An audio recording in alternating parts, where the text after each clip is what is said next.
E eu já começo o programa falando de saúde e falando de um assunto que interessa a todos. Então fica aí na sala porque vai ser bom o nosso papo. A expectativa de vida do brasileiro está aumentando, né? A gente já sabe, as pessoas estão vivendo mais, estão passando por coisas que antigamente nem passavam. Então a gente precisa entender que a gente vai envelhecer, agora tem que ser de forma saudável, né? E vai envelhecer mais tempo. Antigamente as pessoas duravam menos, hoje a gente vai ficar, vamos lá, com mais idade por mais tempo. Então a gente tem que correr atrás de qualidade de vida. Isso envolve reconhecimento das mudanças do corpo, das perspectivas na vida. A gente precisa estar aberto para descobrir novas abordagens, novos hábitos, porque tem gente que vive no passado, fala assim, mas minha mãe fazia desse jeito, eu vou fazer desse jeito. Meu pai era assim, eu vou ser assim. Não, era outra época. Era outro hábito e era outro espaço de tempo pela vida. Então, hoje a gente vai aprender coisas importantes sobre envelhecimento, dicas para envelhecer com qualidade de vida, com ele que é endocrinologista, membro da Sociedade Brasileira de Endocrinologia e Metabolismo, lançando o livro E se você viver mais de 100 anos? Dr. Cláudio Ambrosio, eu vou viver 103. Isso mesmo, tamo junto. Seja bem-vindo, viu? Muito prazer. Quantos anos você vai viver? Olha, eu quero viver 140. 140? Eu quero. Mas tá abusado. Senta aqui pertinho de mim. Se eu posso querer, né? Eu posso falar qualquer coisa, né? 140? Você acha que a gente chega a 140? Olha, a expectativa de vida de uma criança que nasce hoje na Europa, nos Estados Unidos, é 100 anos em média no mínimo. Que nasce hoje. Então, mas como eu tô aqui hoje, eu vou fazer de tudo para fazer eu viver o mais tempo possível com qualidade de vida. Com qualidade de vida, né? Não é chegar aos 90, mas infelizmente na cama, sem poder conviver com os netos, bisnetos. A gente quer viver mais e melhor. Essa que é a intenção. E é possível, eu sei que você é um pesquisador, não para de buscar aí as novidades para esse envelhecimento saudável. Olha, é possível, as pessoas estão envelhecendo melhor, já está acontecendo isso, menos um pouco no Brasil, muito mais isso na Europa, nos Estados Unidos, até pela conscientização das pessoas. E o motivo que me fez escrever o livro, que é E se você viver mais que 100, é justamente isso. Eu peguei altas tecnologias e consegui traduzir isso para um público leigo. Né? E dar dicas, a pessoa vai ler o livro e ela vai se vendo nele, ou vendo a vizinha, o filho, o pai, isso aqui encaixa com a fulana, cara, isso é a cara da ciclana, vou falar isso com ela. Então, o meu objetivo com o livro é ajudar as pessoas a terem uma noção real de como ela é e o que ela pode fazer para ela própria e para os familiares para viver mais e melhor. Ok. Eu vi aqui já alguns capítulos com títulos interessantes, né? Metabolismo, hormônios, obesidade. O que, de fato, é muito importante, que talvez seja assim, o primeiro da lista do envelhecer com qualidade de vida? Olha, o que eu posso dizer é que é básico que a pessoa tenha uma alimentação saudável. Essa alimentação saudável não significa viver numa dieta restrita, uma coisa assim, nossa, num sacrifício a vida inteira. Não é isso. É você ter uma alimentação de acordo com o seu organismo. Isso é um ponto. O outro ponto é manter uma atividade física frequente. Então, esses dois pontos básicos, desde que a pessoa não tenha uma limitação médica, que não possa fazer ginástica, começa por aí. Uma coisa muito interessante que a gente fala no livro é sobre a nutrigenética. Existe um exame hoje que, através do seu genoma, do seu gene, eu consigo falar para você, Cláudia, você não nasceu para comer feijão, você nasceu para comer lentilha, desde bebê.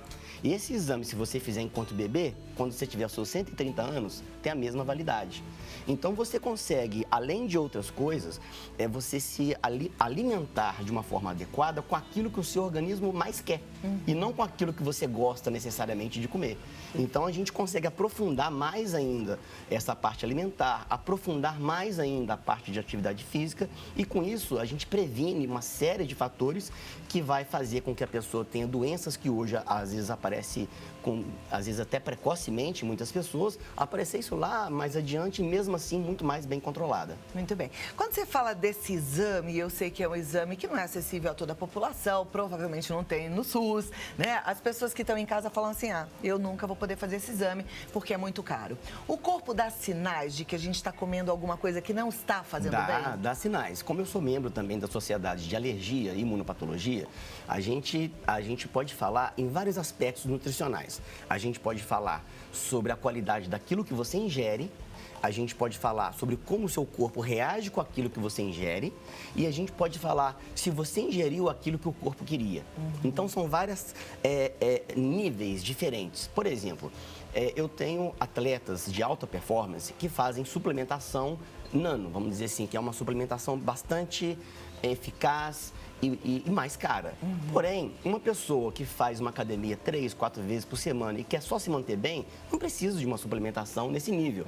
Então, eu já tenho, vamos dizer assim, a ferramenta de acordo com a necessidade da pessoa. É o bom senso do médico, né, naquilo que a pessoa precisa, aquilo que ela espera e aquilo que é necessário para ela. Então, a gente tem toda essa gama de, vamos dizer, de ferramentas para lidar de acordo com cada caso. Tá, aí você falou que tem o alimento, aquele que a gente quer e depois o alimento que o corpo quer. Exatamente. Tem coisas que a gente come e parece que o corpo não quer, que a gente até gostou, mas o corpo fica falando com aquilo. E tem gente que chega a passar mal e não deixa de comer aquilo que gosta. Isso mesmo. Um exemplo clássico, bobo, né, que a gente pode dar é uma sobremesa. É um doce de sobremesa. Quer dizer, a sobremesa, ela é uma coisa que foi incorporada na alimentação humana, né? E geralmente doce, que também tem uns 500 anos aí, o cana-de-açúcar para cá, né? Tem uns 500 anos só. Então, quer dizer, isso aí, às vezes, a pessoa até gosta do doce, sem problema, mas vamos numa medida interessante, uma medida que não vai te atrapalhar na saúde. Não precisa deixar de ter, mas é ter juízo naquilo que faz. E essa coisa da sobremesa, né, que você falou, é uma invenção, né, a sobremesa. Ela seria melhor, a gente deveria comer o doce em outra hora? Ou tudo bem comer logo após a refeição? A refeição principal, no caso, o almoço, o jantar? Não, olha, o doce em si, nutricionalmente falando, ele... assim, é uma coisa criada por nós, né?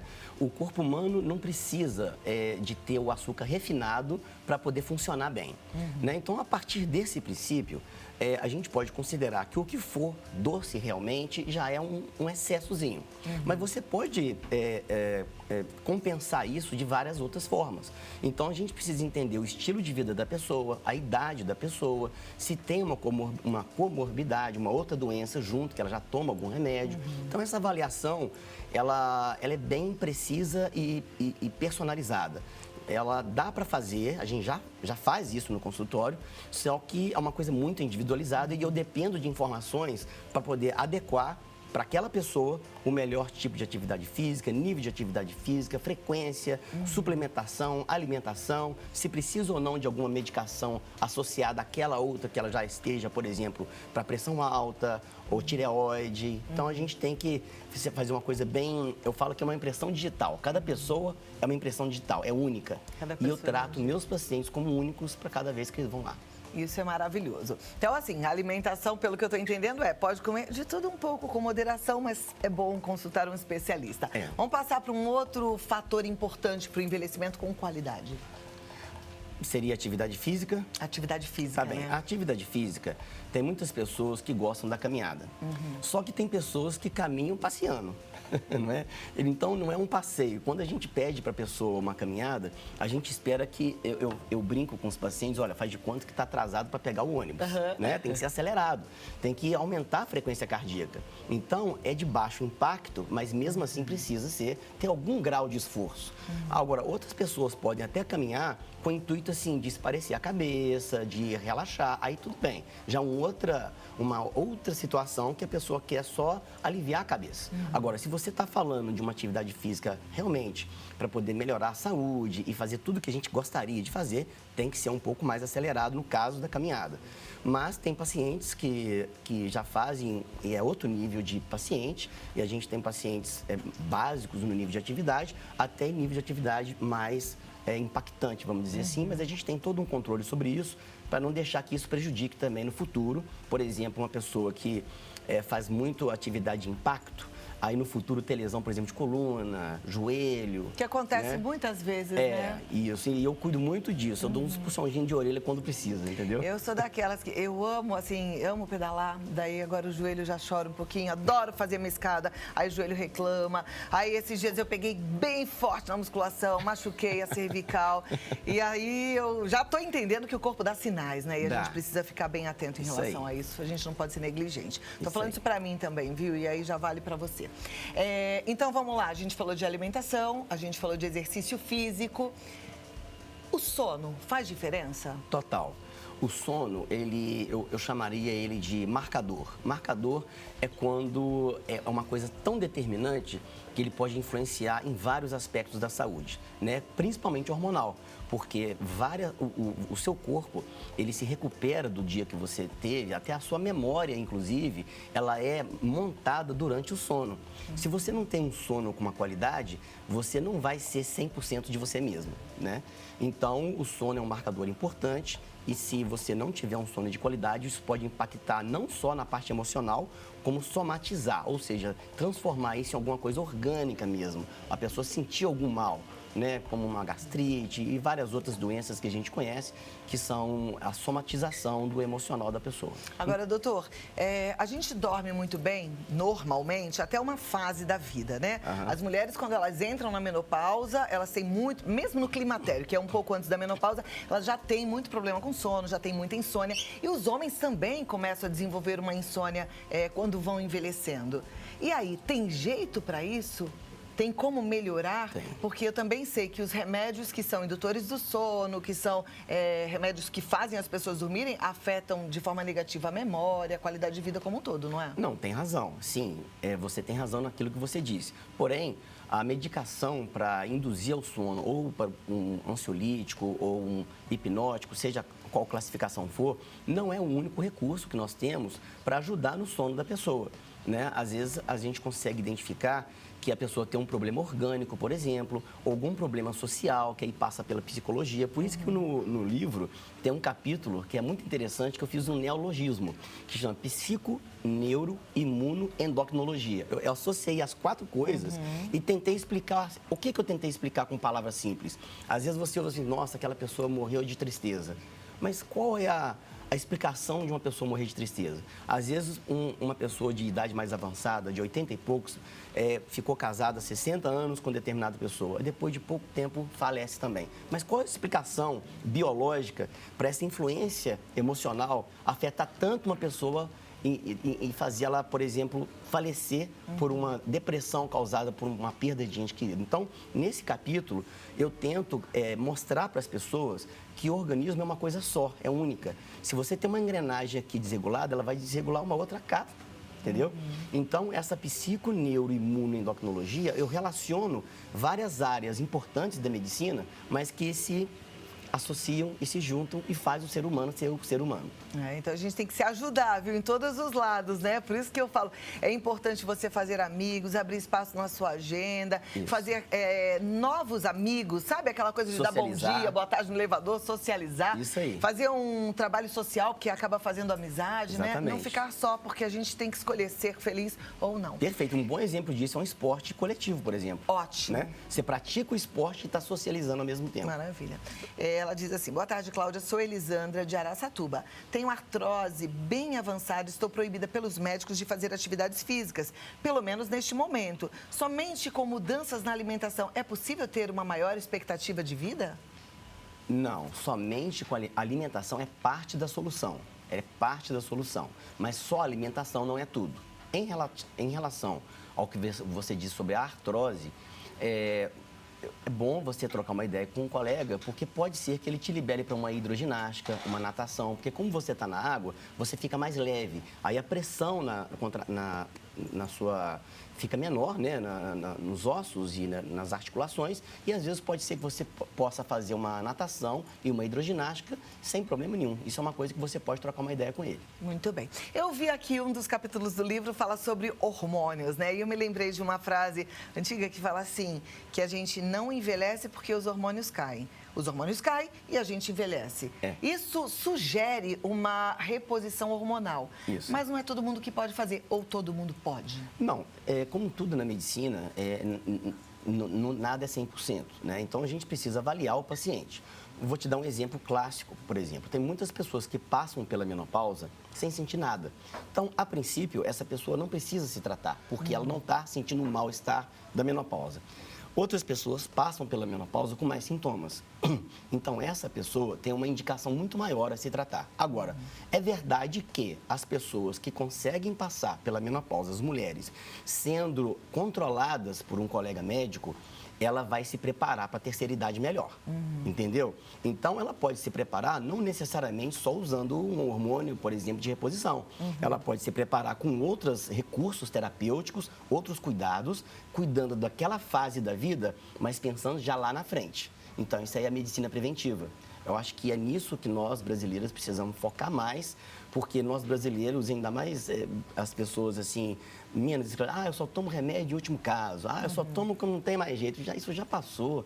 Hoje a gente já faz, é para prevenir. Né? A gente não quer esperar o carro estragar no meio da rua para chamar o mecânico. Eu quero levar o carro antes, fazer uma revisão antes. Esse que é o objetivo da nossa medicina, do livro, é orientar as pessoas a como se cuidar para poder viver mais e melhor. Então, vamos lá. Temos perguntas aqui já em relação a esses cuidados. Renato Braga, de Itapecerica, ele pergunta, para quem já está na terceira idade, a musculação é recomendada? Sim, é recomendada. É recomendada, mas tem que ver o nível e a potência com o professor da academia. O Varley de Guarulhos fala, caminho 40 minutos por dia, é suficiente para uma vida saudável? Tenho 60 anos e opto sempre pela comida integral. A comida integral é uma boa. Ele perguntou sobre os 40 minutos de atividade todo dia. É uma ótima atividade, ele já está fazendo uma coisa muito melhor do que nada. Agora, precisa avaliar através de exames se ele tem condição de ser um pouquinho a mais. Porque quando a pessoa faz a mesma atividade física por muito tempo, aquilo ali pro coração, pro pulmão dele, vira brincadeira. Tipo assim, olha lá, ele tá achando que eu tô fazendo ginástica, eu tô morrendo de rir, como se fosse assim, né? Então, ele precisa fazer uma avaliação para saber se já não é hora dele trocar algum tipo de atividade, mobilizar músculos diferentes, para poder ele continuar esforçando e captando o esforço de músculos diferentes. Porque às vezes a pessoa fica na mesmice e ele estabiliza. Porque o corpo se adapta, né? Ele se adapta. Então ele precisa de uma avaliação para saber se ele, olha, não, agora é melhor eu correr 1 minutinho e descansar e andar 5, por exemplo. Às vezes é a hora dele dar uma mudança simples, mas que vai fazer diferença na saúde dele. Perfeito. Próxima pergunta é da Paulina, ela é de Macaé. Ela legal, já atendi em Macaé. Já atendeu em Macaé? Abraço. Tenho família em Macaé também, um beijo para todos. Diz assim, de quanto em quanto tempo é necessário fazer um check-up? Olha, isso depende da saúde da pessoa. A princípio, de ano em ano, é o mínimo que a gente indica fazer um check-up de ano em ano. No caso, quando a pessoa tem algum diagnóstico, como por exemplo, nódulo de mama, aí muda a característica, né? Se ela já tiver algum problema de saúde, ela vai respeitar aquilo que o médico que acompanha orientar. Por exemplo, quem tem tireoide não pode ser de ano em ano, tem que ser com menos tempo.